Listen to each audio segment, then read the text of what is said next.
Well, it's so wonderful to see all of you. Thank you so much for responding to a simple email to gather some of us together to share haiku that we return to in difficult times. And I think we are in agreement that we are rather in a time of anxiety and anxiousness. So it just seemed like a good idea to bring together those of us who were available and also had the technology and connect this with this wonderful day of International Haiku Poetry Day. And I suggest we call this lit candles because each of the haiku we want to share with each other today has lit up our life in some way. And we think that perhaps it would also help to light up someone else's life. So with having said that, I think we can begin with the first reader, who is Sue. So as we read, let me just please remind you to say who you are, where you reside, the name of the poet whose haiku you're going to read, either yours or someone else's. Please read the haiku twice, and then just say a few words about what is significant about it to you. So the recording will cover the reading, and then I'll end the recording after the final reader.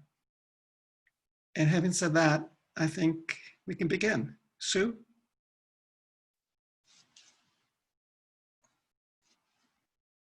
Okay. So hi, everybody. Susan Antolin. I'm in Walnut Creek, California. And the poem that I return to in difficult times is by Ron Moss. So I'm thrilled to see that Ron is here. And he knows very well, I'm sure, which haiku I'm going to read because I've told him many times this is one of my all-time favorite haiku. Starry night, what's left of my life is enough. Starry night, what's left of my life is enough. I imagine that in these difficult times, there are people all over the world stepping out onto balconies or into backyards and maybe not able to sleep like I have been many nights. And there's something about staring up at the stars that puts things in a different perspective.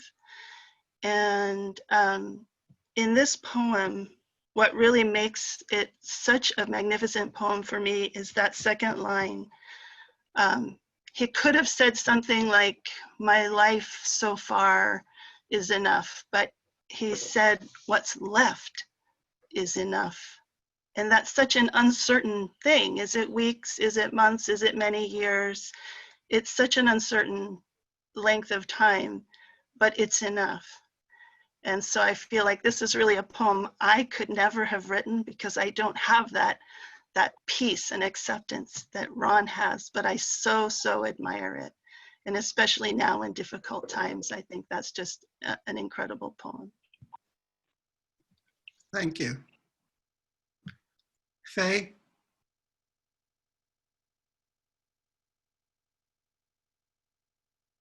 Oops, okay, sorry. I'm Faye Oyagi, hello. I live in San Francisco, California, and my haiku, maybe I put it wrong, but if I see like this, is that the mirror image or I should do this? Well, anyway, stop and frisk the immigrant status of an origami crane. Stop and frisk the immigrant status of an origami crane. And fortunately, I don't have any problem yet, or either none of my Asian friends. But because of coronavirus started in China, a lot of the people, Asian people, even though we are not Chinese, some people got harassed or spat or something like that. So, so this is the candle image, free image I copied from website. That's about it, I guess. Thank you very much. Gary. Hi, everybody. My name is Gary Evans. and I live in Stanwood, Washington, just north of Seattle. The haiku poet that I'm going to read from is Shokyu Ni, who was a Buddhist nun in the 1700s and kind of followed in the footsteps of Basho and some of his journeys.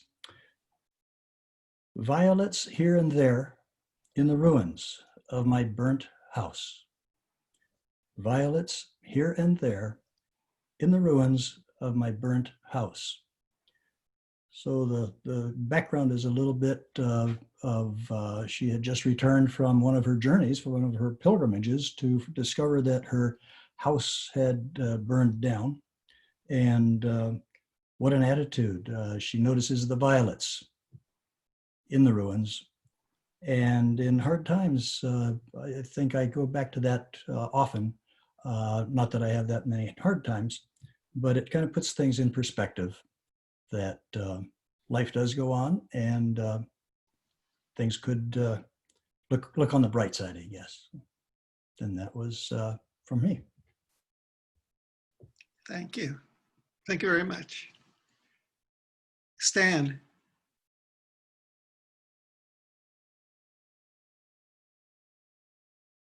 Am I unmuted? Yeah, there you go. Okay, good. Okay, thank you. My name is Stanford Forrester, and I live in Windsor, Connecticut. And I'm going to be reading a poem by Jerry Kilbride. Bleak Autumn. Chekhov also had a little white dog. Bleak Autumn. Chekhov also had a little white dog.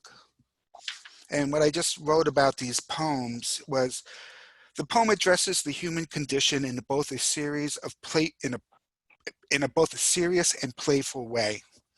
The little white dog for both Jerry Kilbride and Chekhov functions as a buffer of life's daily challenges.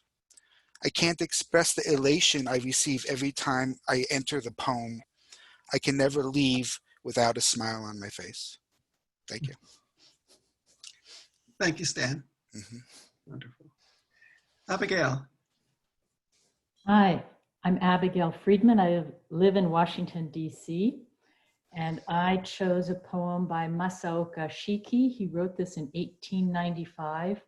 I'll read it in Japanese and then in English. Yuku ware ni todomaru nare ni aki futatsu. I who am going and you who remain, 2 autumns. I who am going and you who remain, 2 autumns. This haiku is special for me because I spent a lot of my life moving and going different places, leaving friends and family behind, finding new ones. And then, of course, as I got older and many of my friends passed away, my parents have passed away, and this sense of leaving and remaining and how we are each experiencing the seasons differently has always touched me. I also love this poem because it is so simple. And sometimes it's the simplest things that reach me most deeply. Thank you. Thank you. Thank you, Abigail. Pat.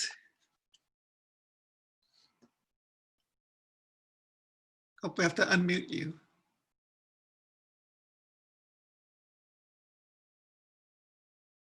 I'm Patrick Gallagher, living in Anacortes, Washington, USA. It's about 4:30 here, almost, and I'm happy to see you all. The poem I'll read is by my late wife, Claire Gallagher. It's been anthologized many times, latest by Scott Mason in his book, The Wonder Code. The laughter of elderly friends, magnolia rain. The laughter of elderly friends, magnolia rain. And I like that, I picked that because magnolias are coming out around here, or just finishing, and they're so over the top, and they just make me feel happy to see. And this poem always cheered me up too. Wonderful. Thank you, Pat. Richard. My name is Richard Gilbert. I live in Kumamoto, Japan. I like to read a haiku by Michelle Tennyson. Starlight through my body of metaphors. Starlight through my body of metaphors. Yeah, I love Michelle Tennyson's work. There's a purity or a clarity in her writing that I return to a lot. This is a new poem from last year, published in Noon 15. But to comment on it, I find that there's the layers of cosmos, of the starlight. I think we've all experienced the feeling of stars at night and the distance and the intimacy of the light penetrating or moving through you.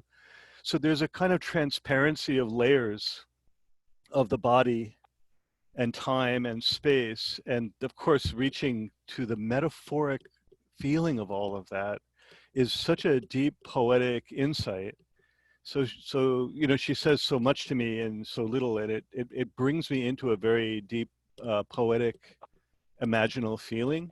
And it's a very reviving, or yeah, it's just like a resurrection almost of life for me. And to say so much and so little is beautiful. Thank you. Thank you, Richard. John Green. Hi, John Green, Bellingham, Washington. I'm going to read one of my own poems. Opening day, popcorn kernels on my seat. Opening day, popcorn kernels on my seat. This was written at a Michael Dillon Welch workshop about 4 years ago and published in Bottle Rockets by Stanford Forrester in August of 2016, one of the first poems. I love baseball, and it's something I go back to, and also lightheartedness. And so that combination is something that really speaks to me.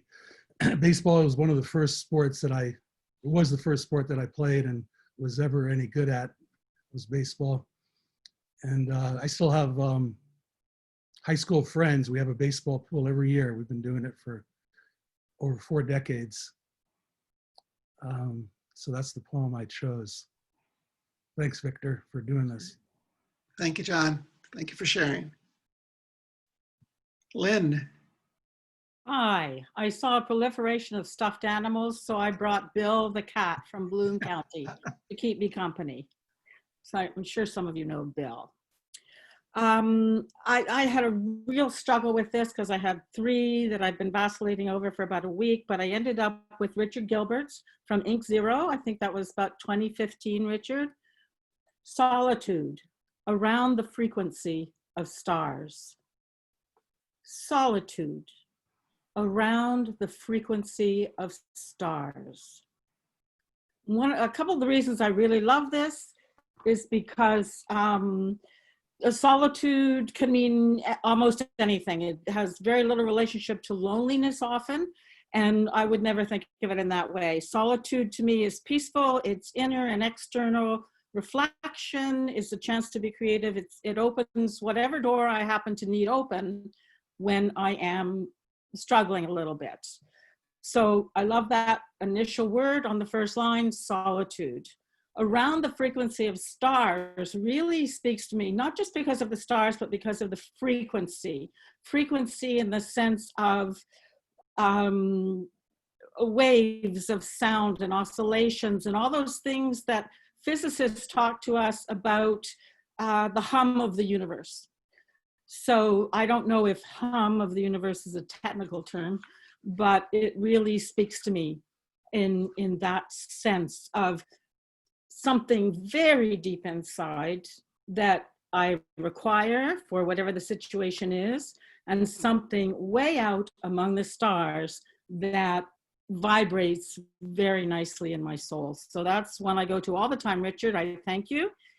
And Victor, this is great. Thank you so much, you and Eva. Thank you, Lynn. Jim. Hi, folks, and thank you, Victor. I'd like to draw a comparison between Lynn and myself. Lynn said that she thought carefully for some time about what poem she would choose, and she chose one and she did it. She followed the rules, and I'm not very good at that. So my apologies. Thank you, Lynn. What I'd like to do, if I may, I actually have like 3 poems I just wanted to share that I felt were appropriate for our time, and then one that gave me solace through it. One that I'd like to share, first of all, perhaps something of our time at the moment, Darrell Lindsay's poem, Prey on the Cave Wall, an Arrow's Unfinished Flight. Who's the prey? I'd like to pair that with John Sandbach's wonderful poem, Losing Its Name, a River Enters the Sea. And also along our line, and Patrick already read one of Claire's, I'd like also to read a poem by Claire Gallagher. Jet lag, escalator teeth from the netherworld. These all make me feel like I'm present in my time right now. But a poem that makes me feel like this too shall pass, one that is elemental and basic and reminds me of my humanity every time, is Jack Galmutz's Under the Pier, the Sea Roars In, a Woman, a Man. To me, that's got it all. Thank you. Thank you, Jim. Debbie. Hi, everybody. Thanks, Victor, for doing this. I'm Debbie Kaloji. I live in Temple City, California. And the poem I'm going to read today comes from an anthology called Knots, which is a really wonderful hardback book with a little hole through it that Redmond Press published a while back. And thanks, Jim, so much for publishing that, because I keep going back to this anthology. The poem I'm going to read is by Benea Stefan from Romania. Moonlit lake.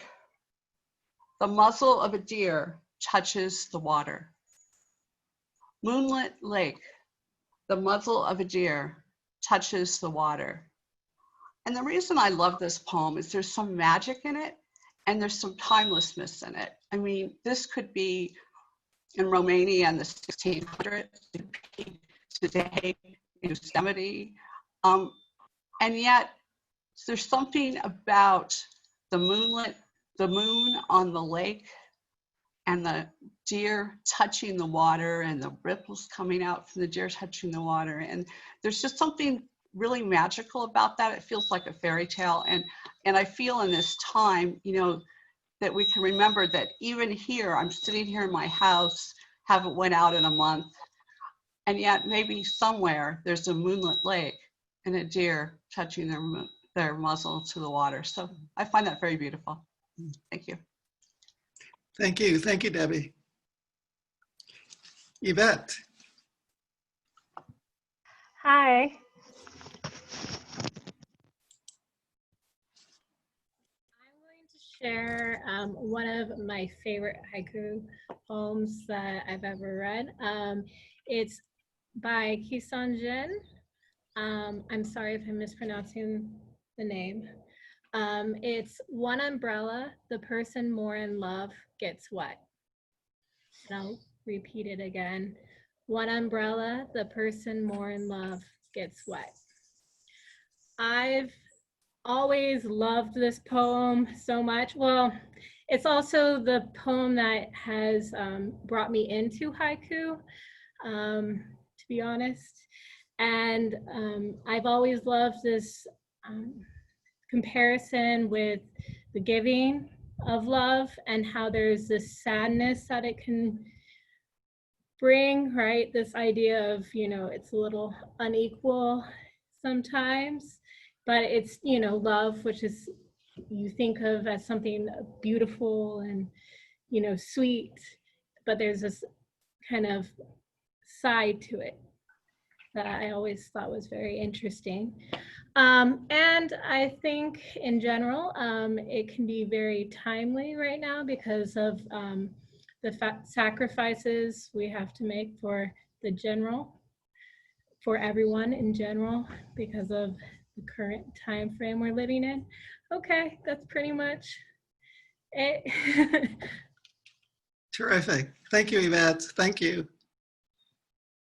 Greg. I think. Oh, I'm unmuted. That's good. I'm Greg Longenecker. I'm in Pasadena, California. And every year, when it turns to fall, I always turn back to the Stephen Addis books about haiku. They're lovely to look at. They contain all the masters. So I make it a pilgrimage every year in my den to read them. And one of my favorites by Basho is high over wild seas, surrounding Sado Island, the river of heaven. This is from Sam Hamill's Narrow Road to the Interior. High over wild seas, surrounding Sado Island, the river of heaven. And I just picture Sado Island rather like we are today in our own little homes, while the high seas of the virus and the fears outside, but above us, from one horizon to the next, is the river of heaven, the river of compassion. And so that always gives me great hope in times like these. Thank you. Thank you, Greg. Eve. Hi, I'm Eve Luckring, and I'm in Los Angeles, California. And I chose a poem that comes to us via Faye Aoyagi, who translated a group of poems from Shinsen 21, an anthology featuring 21 Japanese poets that was published in 2010. And I'm going to read one by Tanaka Ami. I'm going to make you suffer through my bad Japanese, but I feel like the sound is so important. So we'll start there. Fuyu sumere, hito wa chisaki hi o hakobu. Winter violet, she carries a tiny fire. Winter violet, she carries a tiny fire. I don't know why I always remember this poem, but it takes on some rather odd connotations for me at this particular time. In the English version, I was struck by the visual because this type of violet, we call them Johnny Jump Ups here, has a little yellow flare in it. And so I was always struck by the visual aspect of this poem, that the violet itself is carrying a little fire. But in the Japanese, it's very clear that it's a person carrying the fire. So that combo to me is interesting to think about, you know, how we move forward out of darker days with our own, you know, passions or flames that move us through things. But at the same time, right now, I can't help but think of fevers and the other types of tiny fires we carry around invisibly amongst each other. So that's it. Wonderful. Thank you, Eve. Vicky. Hi, Vicki McCullough from Vancouver, British Columbia. This is a poem that just I have also always remembered, perhaps because it is very brief and simple, but it's Nick Virgilio's Lily out of the water, out of itself. Lily out of the water, out of itself. Out of itself is the lily in full flower and beauty. And so out of itself reminds me of, so this is a good lesson for all the time, good times, bad times. Reminds me of the potential gifts of expressing oneself without ego restraints, as much as might be possible, something to strive for at any rate. And it also intimates of spiritual transcendence. So that's it. Thank you. Wonderful. Thank you very much, Vicki. Tanya. Hi, everyone. Tanya McDonald, Woodinville, Washington, which is just east of Seattle. I'm going to read one by Lou Watts. Rented Thunderbird, the wanton flaps of a beagle's ears. Rented Thunderbird, the wanton flaps of a beagle's ears. And this one was in the last issue of The Heron's Nest, and I grin every time I read it. It just cheers me up. It just reminds me of happy times, and the wanton flaps of a beagle's ears kind of reminds me, Lynn, of Bloom County. Yeah, you can think of the cartoon that goes with this one. Anyway, I just love it because it brings me joy, and I can very easily picture it. Thank you. Wonderful. Thank you. Thank you, Tanya. Patricia?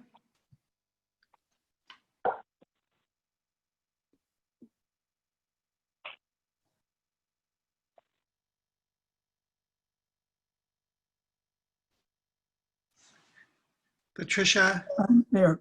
There you are. Hello, everybody. Thank you, Victor, for doing this. It's nice to see everybody. The poem, I'm Patricia Mock-Miller from San Jose, California. And the poem I'm going to read is by Kai Hasegawa. This is a translation they and I did. The infant sucking his mother's milk, rice flowers. The infant sucking his mother's milk, rice flowers. And I too would like to try to do this in Japanese because the sound in Kai's original is so tender. Akanbo no chichi ni suitsuku ine no hana. And I love this poem because of the tenderness of it. You can see this father looking at his infant baby in the mother's arms. And the tenderness just comes through in the sound of his words. And I think we need tenderness today, tenderness. So I really love being with all of you today. Thank you. Thank you, Patricia. Carol McRory.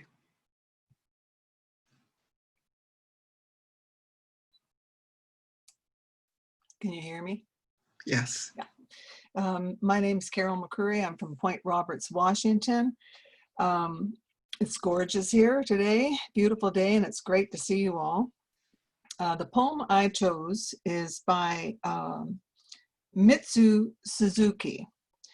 She was the widow of, pardon me, any mispronunciations, Shunryu Suzuki Roshi, the founder of the San Francisco Zen Center. It came from her book, which I absolutely love, called A White Tea Bowl, 100 Haiku from 100 Years of Life.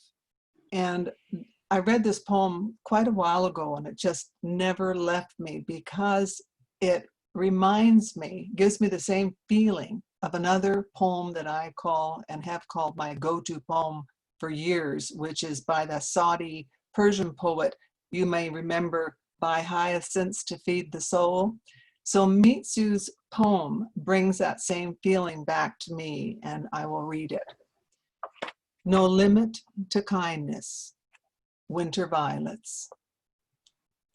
No limit to kindness, winter violets.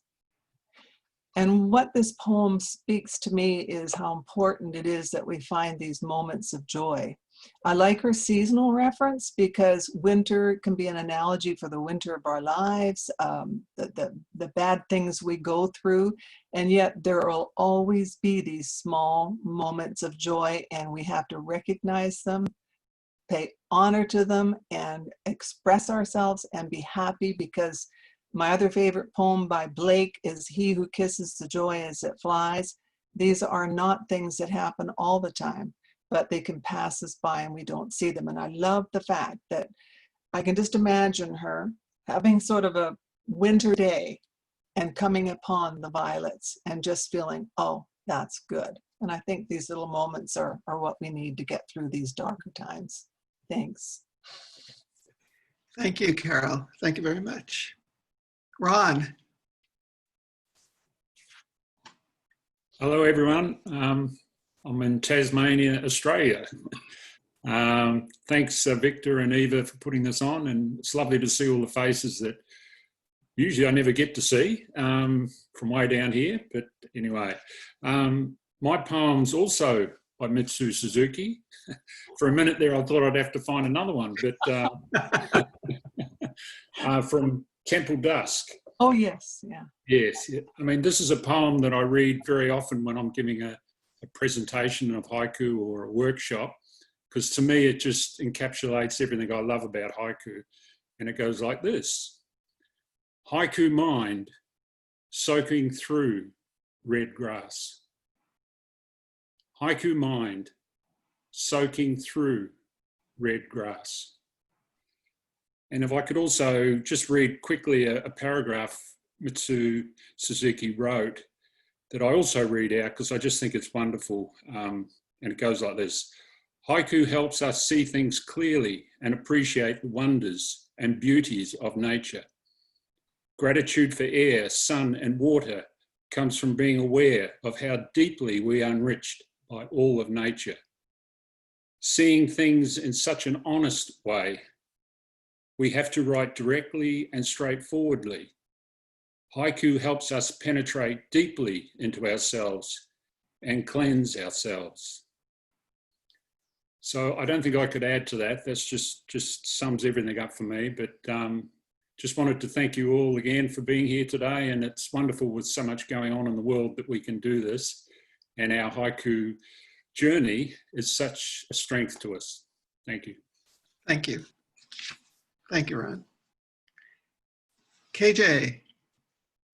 Hi, I'm KJ Monroe. I'm in Whitehorse, Yukon Territory, Canada. It's northern Canada. And I'm going to read a poem by George Sweet. At the edge of the precipice, I become logical. At the edge of the precipice, I become logical. And I really like this poem in difficult times and all times, really. I guess there's humor in it, which I like humor too, but I would just say that I have found this poem to be very helpful to me. So, and thank you, Victor and Eve and all of you. Thank you. Thank you, KJ.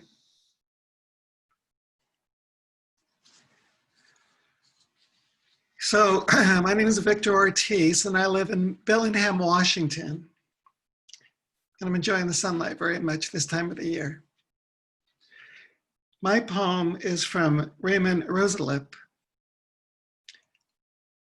Light, lights, light.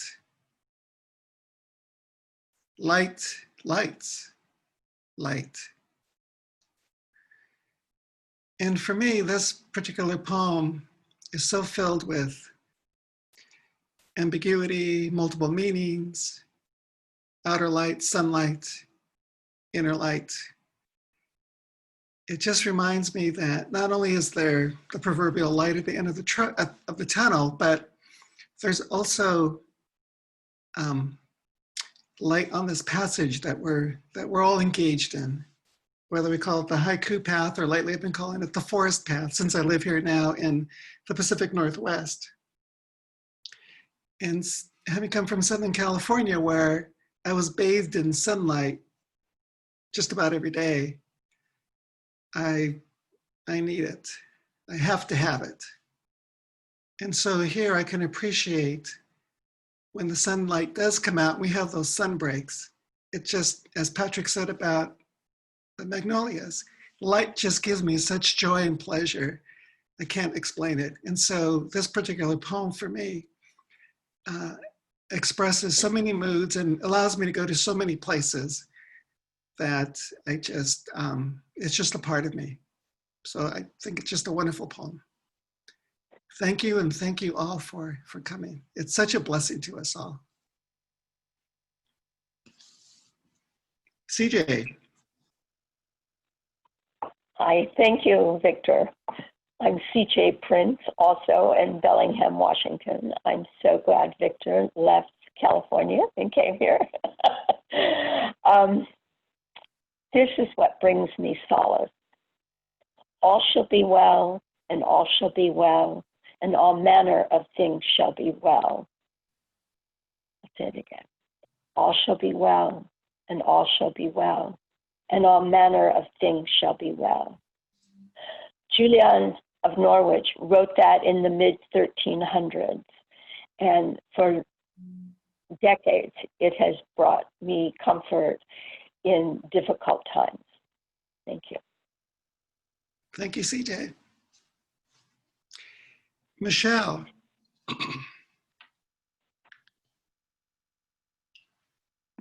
Hello, everyone. I'm Michelle Shafer, and I live in Bothell, Washington, not too far from Bellingham, and thank you, Victor. Okay, the poem that I picked is one that I've just been thinking about since we've been in shelter in place, and it's one by Busan. I'm sure you'll recognize it. It's Before the White Chrysanthemum. The scissors hesitate a moment. Before the white chrysanthemum, the scissors hesitate a moment. And the reason why I've been thinking about this one is because it speaks to me with two things. One of them is vulnerability, and the other one is responsibility. So the flower, of course, is vulnerable because it doesn't know it's going to be cut. And the scissors are waving, they're waiting to cut it. And there's so much responsibility with that, of taking the flower. So it just makes me think about how we are also vulnerable and how we need to practice self-care and we need to take care of ourselves. And we also need to be responsible for everybody else that is also around. So we also need to make sure we're doing the things that people are asking of us because it's important. So that's just what's been on my mind, and thank you very much. Thank you very much, Michelle. Rob.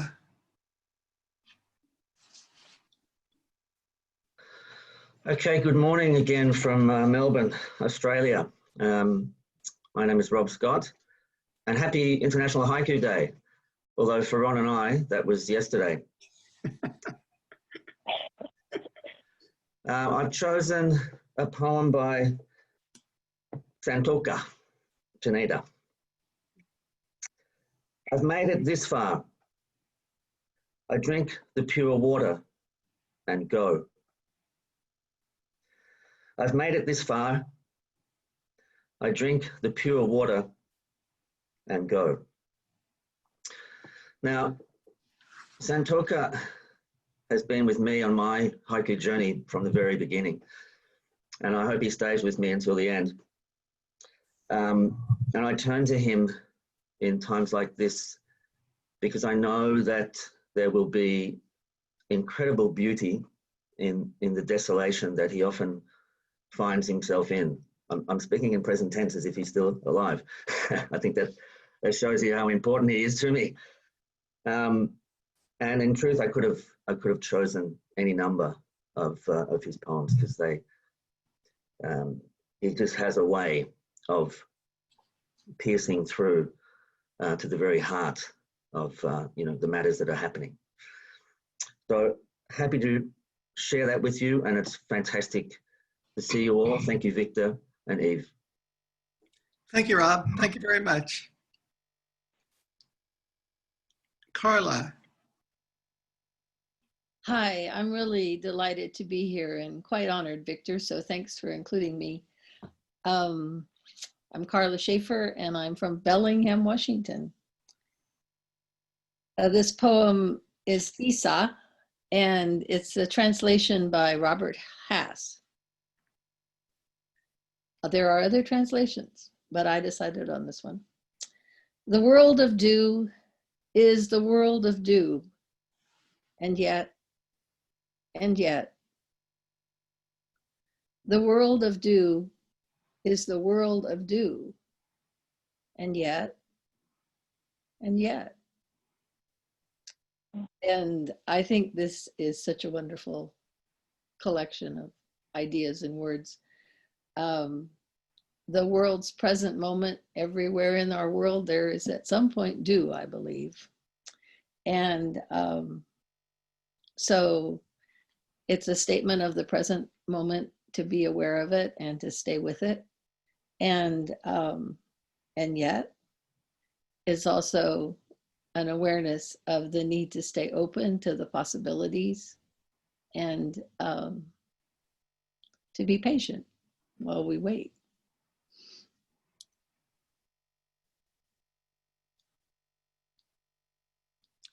Okay, thank you, Carla. It's wonderful.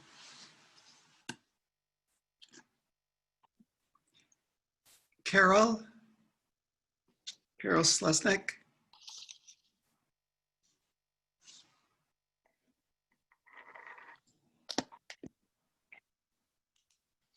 Yeah.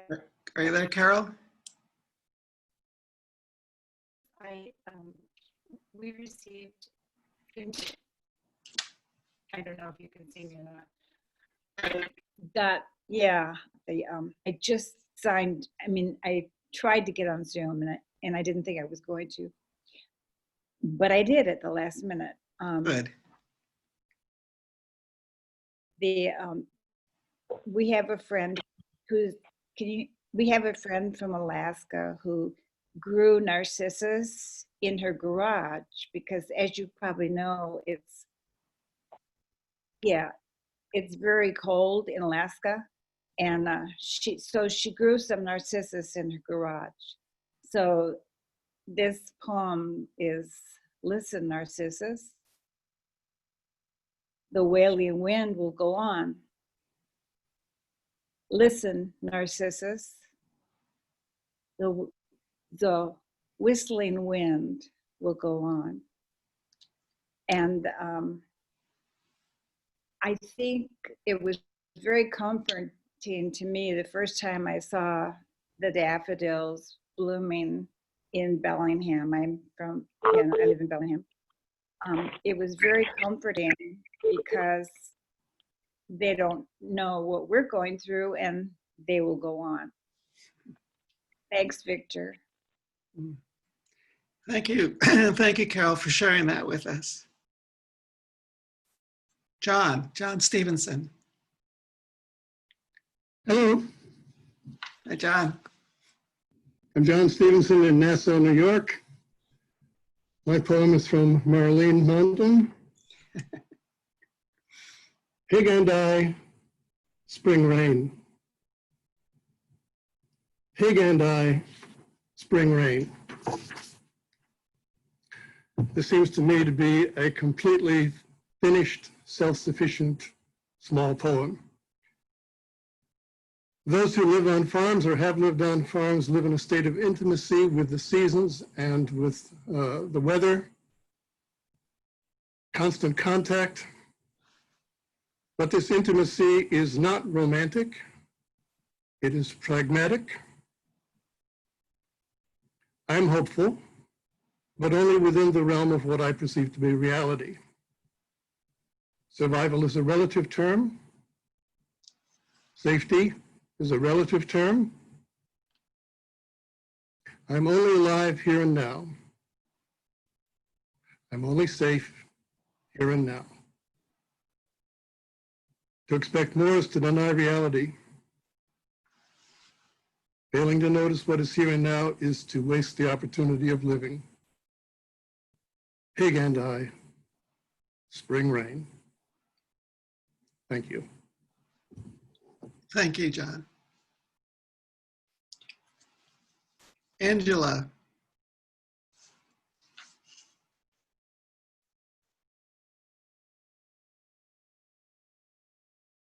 Okay, I'm Angela Terry, and I live in Lake Forest Park, Washington, which is actually basically Seattle.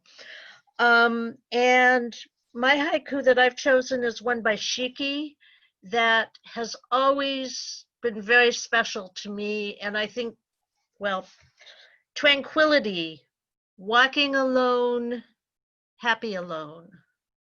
Tranquility, walking alone, happy alone.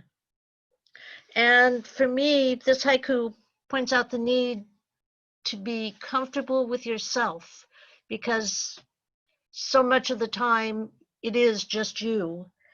And only then, when you're comfortable with yourself and at peace with yourself, can you be open to the world around you and see both the little things and the big things. And I grew up moving around the entire time I was young, and so I was very often alone. And this was a haiku long before I ever got involved in writing haiku. This was a haiku that I read and loved. So thank you all. So glad to see everybody. And Victor, this was a marvelous, wonderful idea and a gift to all of us. Thank you. Thank you, Angie. Michael. Thank you, Victor. Thank you for organizing this. Looking at all the faces on my screen here, I was just thinking, I think I've met almost every single one of you in person at one time or another. And I think it's wonderful that we can meet again just like this. Rob, I think you're one of the people I haven't met in person, but maybe we can do that sometime. I'm going to break the rules a little bit too. I have 2 poems I'd like to share. And the first one I just pasted to the chat box. It's a longtime favorite, my favorite poem from Japan by Isa, Yuki Tokete Mura Ipai no Kodomo Kana. Snow melting, the village floods with children. And I love the hope of this poem that and it's fitting, at least in the Northern Hemisphere, for this time of year where if we have snow, it's melting now in the spring. And there's this tension of, well, is the village flooding? No, it's flooding with children because they're all out joyfully celebrating the outdoors. And I love the joyful spirit of that. And that's has been a pleasure for me in enjoying this poem for so long. And I hope you enjoy it too. I'm sure you've heard it before.